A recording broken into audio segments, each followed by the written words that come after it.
Cashflow Diary Podcast, Episode 8.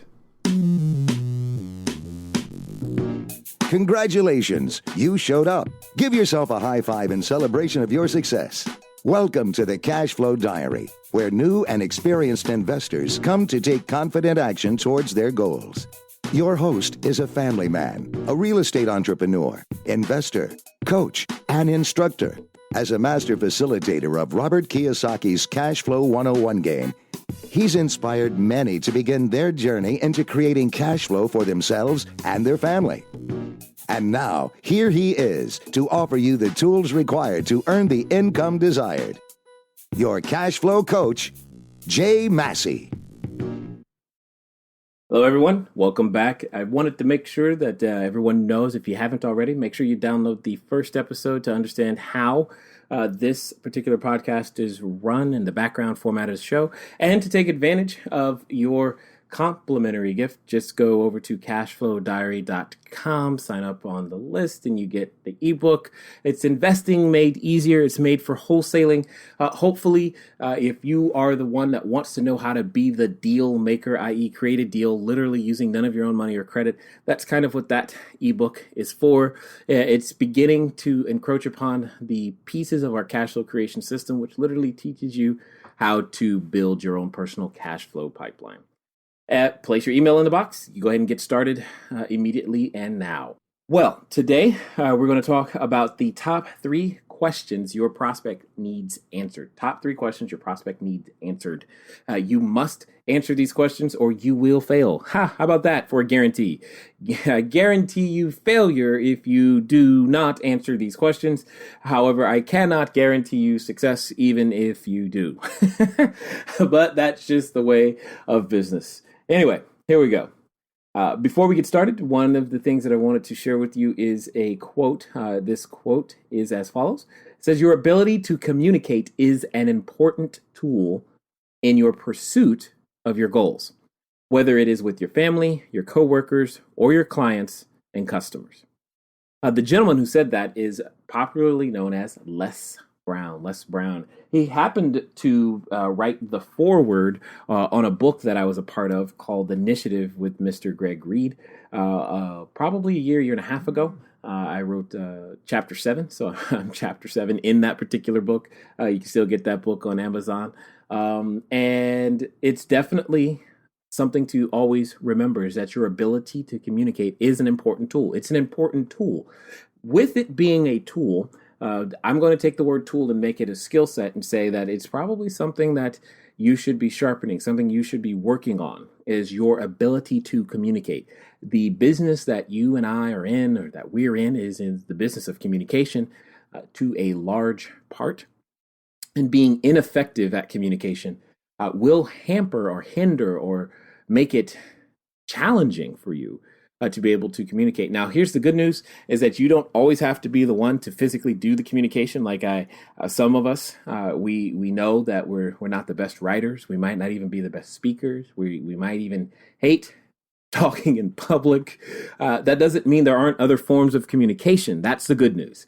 The bad news is that you must become proficient at whichever type of communication your customer, coworker, family, or client wants to receive. It's not mad. You don't get the privilege. We don't get the privilege of only learning to communicate in the way that we like. We must learn to communicate in the way that it can be received. Because a message sent, but a message sent that is not received is still a message that is not communicated.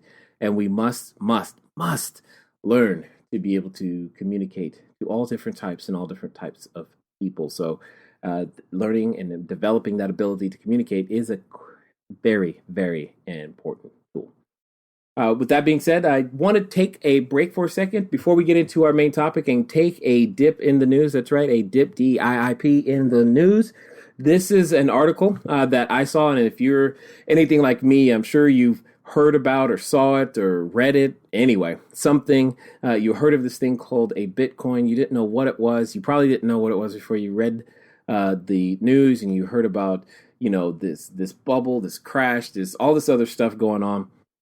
And I saw an article that was put out on the 16th of April by Discovery News. It says Bitcoin trading prompts tulip mania comparison. If you're not familiar with the tulip mania comparison, definitely look up this article, but I'll give it to you really briefly. Is that there was a long while ago, none of us who are listening to this were alive when this happened. And what happened is that for some reason, tulips became very popular. And because they became so popular, people began to place or invest more money or put more money and pay more money for them for no other reason than because it was tulips and it was seen in such a light that it seemed to be worth it. I definitely want you to check out that particular article, but let me explain to you the DIIP process and why it's important for you to understand it.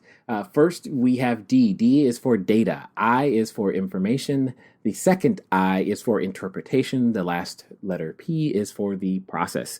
We're taking a dip in the news because we want to take the data, turn it into information, and then take that information and interpret it as to what we should do, how to act on and profit from this particular piece of news. That's exactly what this whole section is about, is teaching you how to read a newspaper so that you can find opportunity to profit, period. So what does that mean? In this particular article, the major thing that I see or saw from the article, and I find it very, very interesting, is that if some of us are allergic to tulips, right? Where you don't like flowers. But that doesn't mean, just because I'm allergic to something doesn't mean I can't find a way to profit from it. So here's my point. Value is ultimately in the eye of the beholder. For a specific reason and their own reasons, the people who were willing to pay more money for a tulip or a Bitcoin or whatever found value in doing so. Okay, it's our job as the cash flow seekers, if you will, to find out what is driving their motivation to be willing to do so that we can understand when to buy and when to sell. Okay, but value is ultimately in the eye of the beholder. You may place no value on something and it doesn't matter. You may place a high value on something, and here's the bad news. It also, doesn't matter because it is ultimately your customer who must place a value on something in order for them to be willing to do what I call the value exchange, in that when you quote unquote sell something, what it really is you're negotiating an exchange. I will give you this of value for in exchange for something else that I consider to be of value. And usually to facilitate that exchange, we use this concept called money that is denominated, for those of us in the US, in dollars. So that's what we're talking about there. And value is ultimately in the eye of the beholder. When I believe that what you are offering me is of more value than the money I hold, then I will give you the money in exchange for that. And for this particular case, whether it be a Bitcoin or tulip, that was exactly what is happening. The next thing that I find that's very interesting is value is perception, and perceived utility is indeed value. Part of the articles, and if you do some research on Bitcoin, is the fact that there's a perceived utility in the ability to send payments very, very quickly, efficiently, and for less cost. Now, there's a process called ephemeralization, which simply means being able to deliver more to more people at a lower cost. And that's pretty much what Bitcoin is able to do. It's able to get more money into more hands for more people faster and cheaper than we currently can right now. So it's the, upgraded process. It's the upgraded MoneyGram, the upgraded Western Union. It's the upgraded version that has, at this moment, very little government oversight, which is part of the concern and scare for some. And because it has I think, a utility, it's going to be here for a while. But value is perception, and perceived utility is value. It has a perceived use. It's like a piece of real estate. I don't care what you paid for it, but because there's a roof involved, it will always have value. The question is what is that value denominated in? And are you willing to accept that as value? Are you willing to accept 2 sheep instead of $400 a month for a rent payment? I mean, either way it goes, They're both valuable, and if you're willing to accept it, there's nothing preventing you from accepting such things. And so the question becomes, do you perceive and believe that what you're investing or providing as a product or service has utility value? What it is that you're doing right now today to earn an income, does it have any value? And if so, that is requisite. The amount of money you receive is requisite to what you say that it is worth. If you say, I'm not getting paid what I'm worth, well, here's the thing. You're choosing to show up voluntarily. No one's holding a gun to your head saying you must go to work. And more importantly, you are also agreeing with the amount that you're receiving because you're not doing anything about it. Or maybe you are. And that's why you're listening to this podcast, which is great. Hopefully that is the case. Here's the point. When you read this article, so now we've gone through some of the data. The article goes through some of the data points, when Tulip Mania started, when the Bitcoin, all this other stuff was invented. What does that mean? Then we've went over to in the information, and that's what kind of I've been delivering to you, and that's what they begin to do inside of the article is give you some of the information. So the question becomes interpretation. So let me ask you this. If you had to interpret Bitcoin for the moment, what would you say is probably the thing to pay attention to? In my opinion, I would say utility value, because if it has a use, then it's not going to go anywhere. Just like tulips. Tulips may go up or down in price, and they went up crazily for a while. And all this, some people were hurt by that. That's true. Some people were probably enriched by that. That's also true. But yet, because tulips still have a function, a utility value, they're still here. So the question is a tulip worth investing in today as much as is a Bitcoin? And even if you don't know what it is, the whole point, you could insert Bitcoin with real estate or any other item, if you will. Is it worth investing in today? And the question that you must learn to ask yourself is, okay, does it have any utility value? If it has some utility value, the answer is probably yes, because at least it's going to be around for a while. And you can continue to do research that will help you, because once you say yes, it does have, or no, it doesn't, now you've made a decision and you can act with clarity as to why you will or why you won't purchase something. That is one of the first rules. You may have heard it said in the introduction that I teach the Cashflow board game. Yes, I've been doing that for a number of years, nearly a decade now. And I've had the privilege of being able to teach it with Robert and Kim Kiyosaki and the entire Rich Dad organization in the room. And it was fun. Here's the point. My point in sharing this with you is to say that one of the basic lessons from that game is to know why you buy, or why you would buy, or why you wouldn't buy something. And the DIIP process can become the foundation that you can use to be able to determine why you would or why you wouldn't buy something. So once you understand if something has utility value, then it probably fits within the cash flow stream of being able to, or cash flow idea, or an item that you can use to produce cash flow, I should say, so that you can go out there and literally create a stream of income. So let's talk about our top 3 questions your prospect needs answered. Top 3 questions the prospect needs answered. These are, and pretty much in this order, does it work? Will it work for me, and can I do it? Does it work? Will it work for me? Can I do it? What does that mean? Does it work? Well, does what you are offering your prospect, you're looking at them, you're like, hey, I want you to buy this house for me. If you're a wholesaler, you're like, or maybe you're retail and you're selling the house retail as a fix and flip, or maybe you've got a new widget and you're like, hey, this is the whiz bang widget. Okay, great.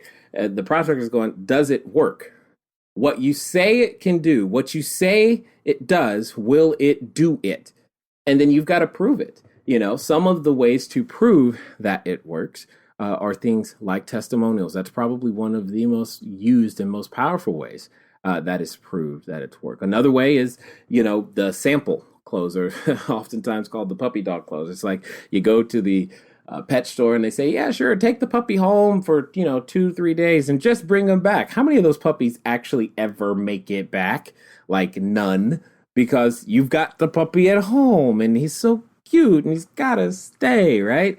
Well, that the point is that it begins to prove that it works to you, right? Does the actual, I mean, you hear like popular medicines may give you a trial size, or you get a trailer. Like this is another way to prove that it works. A movie trailer is actually evidence, right? In the sense that it gives you 2 to 3 minutes of a sample of the movie to go, well, maybe yes or maybe no. And depending on how that trailer performs, sometimes we're even still led astray, right? You see a movie that looks so good, you're like, oh, I can't wait to see it.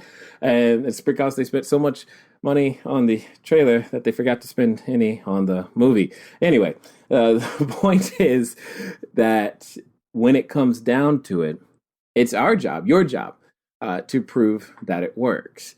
One of the great things about real estate, at least what I find that's great, is that this is the easiest thing to deal with. When you're out there looking to raise capital, you really have to prove that your idea is sound. You got to have proof of concept.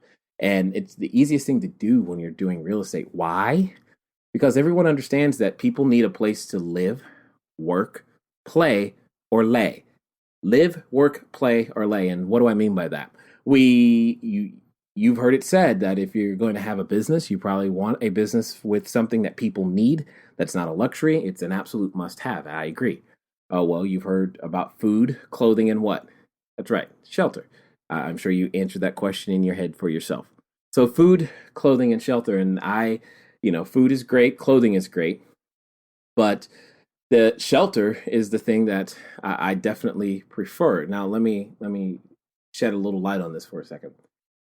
Hopefully you realize that there's a time in all of our existences where we'll no longer need food and we'll no longer need clothing, but we'll still need real estate.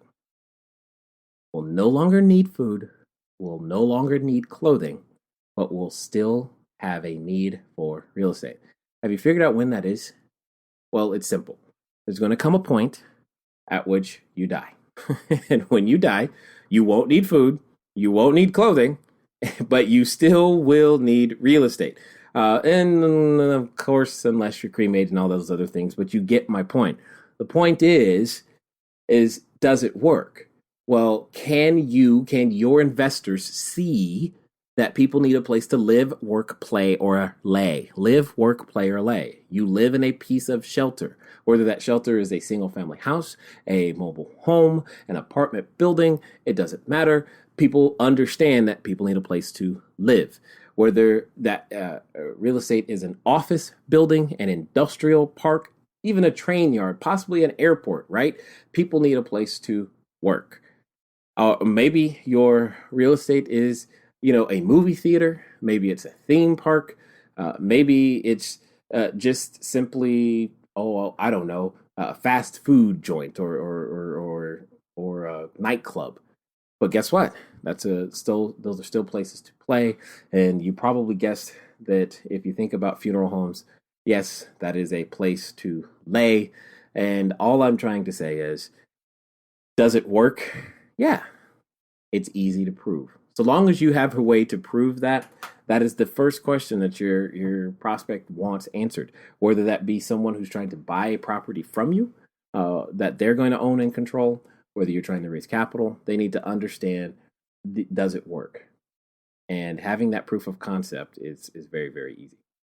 Okay, last week we had a question. Let's talk about the cash flow question. Last week's question was, what is the process called of questioning every part of your reasoning and examining all seemingly relevant data before you acquire an asset? Before you acquire an asset. The answer is, of course, due diligence. Due diligence. It's the process of literally saying, yes, I'll buy it unless I change my mind, because I'm going to now spend the next 30, 40, 60, 90 days looking at all the reasons why I shouldn't. And if I can't convince myself that I'm not going to buy it, then okay, I'll buy it. That's really how that process plays itself out. So now you're a little bit smarter. That's great. We've increasing your financial IQ. This week's question, what is the following term? I'm going to give you the definition. You're going to tell me what this term is called. What is trade in high volumes at prices that are considerably at variance with intrinsic values called? What is trade in high volumes at prices that are considerably at variance with intrinsic values called? Now, if you have to look up variance and intrinsic values, great, do so, because that will also increase your financial intelligence. Outside of that, what is the term called? It's a 2-word term that I'm looking for. And if you really, really, really want to get a clue, feel free to rewind back to our Dip in the News section, and you'll have a clue within that section as to the answer to that question. Okay, let's get back to our main topic. The next question of, will it work for me? Will it work for me? See, here's the thing. It's easy oftentimes for us to visualize someone else's success as more than it is our own. It's easy to say, oh, sure, they can do it, but if I tried it, it won't work. This is the same thing as saying things like, you know what? Yeah. If I had the keys to your car, it wouldn't start for me. As if the car has some sort of, emotions or some sort of attitude towards us to where it says, no, you didn't turn the key right, so I'm not going to start. It doesn't care. Here's the point. To answer the will it work for me question, present a system. A system is the answer to that. Systems work regardless of time, regardless of place, regardless of race, color, creed, size, anything. What you've done, where you've been, who you are, none of that matters. It's a system. Will it work for you? The answer is yes, if you are willing to understand how to make a system work. And one of the things about that, and the things that I love about business and real estate, is the fact that you don't have to go it alone. You may start alone, that's okay. But you're never really by yourself, because you got all these other entrepreneurs who are out there doing the same thing. And you can hire and have a team of people who have more knowledge, more time, more experience, more everything than you. And you have the ability to go out there and leverage that for everyone's benefit. Will it work for you? Absolutely. You just got to do the same or similar to everyone else. And sometimes just as much as 10% better than the best will put you in a completely new stratosphere of being able to achieve some phenomenal results. Will it work for you? Absolutely. And we must develop strategies to eliminate our own self-imposed weaknesses, our own self-imposed negative thinking, our own self-imposed, we'll call it negative self-talk, the things that say to us, that we just grew up believing for whatever reason, and for some reason, those things tend to get in our way. The next one is, can I do it? Can I do it? See, it is possible to believe that it would work, but then we have to deal with this last little piece, and it happens to be ourselves. We have to deal with our character. We know us.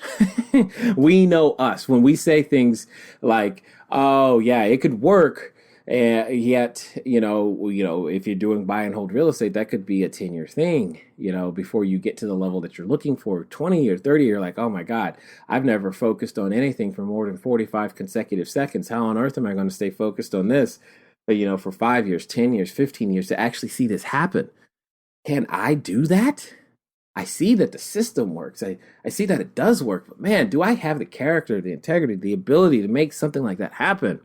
And we must begin that work on ourselves. I mean, I remember, Jim Rohn would often say things like that, we got to work harder on ourselves than we do at our job. We got to work harder on ourselves than we do at our job, because there's so many skill sets that we've lost touch with since the invention, dare I say, of the corporation, that we no longer know that we have the ability to do, and we have to go out there and relearn them and understand that we can bridge these gaps. This often comes up when we realize or get introduced to the fact that in order to be successful in business, we might have to learn how to sell something. And we go, oh my God, I don't know how to sell. I've never sold anything. And then as soon as you mention the word sales, like right now, some of you, when I said the word sell, you probably thought of a, sleazy car salesman in a plaid jacket, right? And now you've got an issue. You're like, I don't want to be associated with them. Even worse, mom said, hey, don't talk to strangers. But guess what sales requires you to do? You have to go find people you don't know, strangers, talk to them, and ask them to buy something. Car salesman. So now we're saying we're going to be sleazy people with plaid jackets talking to people we don't know. And I was told all my life not to do this. And now that's what's required for my success. See, we've got to work harder on ourselves to eliminate these things, strategies, and develop strategies to increase our belief. This is where books or audiobooks or events come in, because it helps us to get around people who are like-minded, or even bulletin boards and communities. Like on the website, CashFlowDiary.com, you've got a whole bunch of people right there who are going through the same process as you and I, and we're all sharing our stories, being able to encourage and support one another through this process so that we have a shot at being able to achieve something a little bit more, a little extraordinary, if you will, than what the common person wants to have. Can you do it? Yes. 3 questions are: does it work? Will it work for me? And can I do it? Yes is my answer. And here's my final comment. It doesn't work for you. You work for it. Until next time. Thank you for investing your time with Jay Massey and the Cash Flow Diary. When you have a moment, please visit iTunes and leave a positive comment about the show. And go now to our website, CashFlowDiary.com, to take advantage of our free business building course, Cash Flow Foundation. Gain the knowledge, understanding, and skill that will teach you how to never need a job again. Until next time.